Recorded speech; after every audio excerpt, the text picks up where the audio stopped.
भीष्म का महायुद्ध महाभारत के युद्ध का एक महत्वपूर्ण और मार्मिक अध्याय है। यहाँ इस युद्ध का विस्तृत विवरण दिया गया है।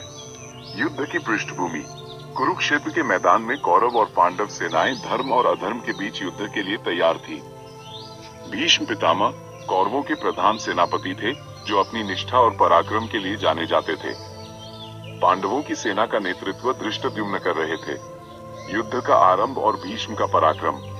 युद्ध शुरू होते ही भीष्म पितामह ने अपनी अद्भुत युद्ध कौशल और बाणों की वर्षा से पांडव सेना में तहलका मचा दिया। उनकी शक्ति और गति के सामने पांडव सैनिक टिक नहीं पा रहे थे। भीम, युधिष्ठिर, नकुल और सहदेव जैसे वीर भी उनके बाणों से व्याकुल हो उठे। अर्जुन का धर्म संकट। अर्जुन अपने पितामह पर बाण चलाने में संकोच कर रहे थे। श्री कृष्ण ने उन्हें समझाया कि धर्मयुद्ध में भावनाओं से ऊपर उठकर कर्तव्य का पालन करना चाहिए। श्री कृष्ण का क्रोध और अर्जुन का संकल्प। जब श्री कृष्ण ने अर्जुन को विचलित देखा तो वे क्रोधित हो गए और स्वयं युद्ध में उतरने के लिए तैयार हो गए। अर्जुन ने उन्हें शांत किया और गांडीव उठाकर पूरी शक्ति से युद्ध करने का संकल्प लिया। भीष्म का पतन और अंतिम उपदेश।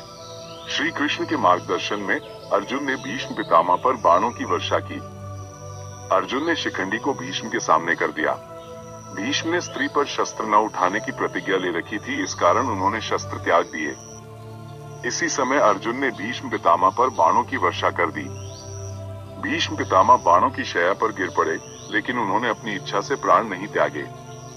उन्होंने युधिष्ठिर को धर्म, नीति और राजधर्म का उपदेश दिया। उन्होंने कहा कि राजा का सबसे बड़ा धर्म अपनी प्रजा के हित में कार्य करना है। भीष्म पितामह ने अपनी इच्छा से देह त्याग दी। युद्ध का महत्व। भीष्म का महायुद्ध धर्म और कर्तव्य के पालन का एक महत्वपूर्ण उदाहरण है। ये युद्ध हमें सिखाता है कि कठिन परिस्थितियों में भी धर्म के मार्ग पर चलना चाहिए। भीष्म पितामह का त्याग और उनके उपदेश आज भी लोगों को प्रेरित करते हैं।